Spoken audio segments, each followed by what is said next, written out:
महाराष्ट्रात पुन्हा एकदा दमदार पावसानं हजेरी लावली। सकाळपासून मुंबईसह अनेक भागांमध्ये मुसळधार पाऊस सुरू आहे।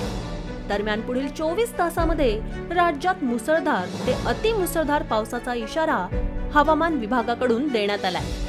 हवामान विभागानं दिलेल्या माहितीनुसार आज कोकणातील अनेक जिल्ह्यांमध्ये मुसळधार ते अतिमुसळधार पावसाची शक्यता आहे। कोकणातील ठाणे, रायगड, रत्नागिरी या जिल्ह्यांना पावसाचा ऑरेंज अलर्ट देण्यात आलाय। विदर्भाला देखील हवामान खात्याकडून पावसाचा इशारा देण्यात आलाय। विदर्भात विजांच्या कडकडाटासह मध्यम स्वरूपाचा पाऊस पडेल असं हवामान खात्यानं म्हटलंय। दरम्यान वादळाची देखील शक्यता वर्तवण्यात आली।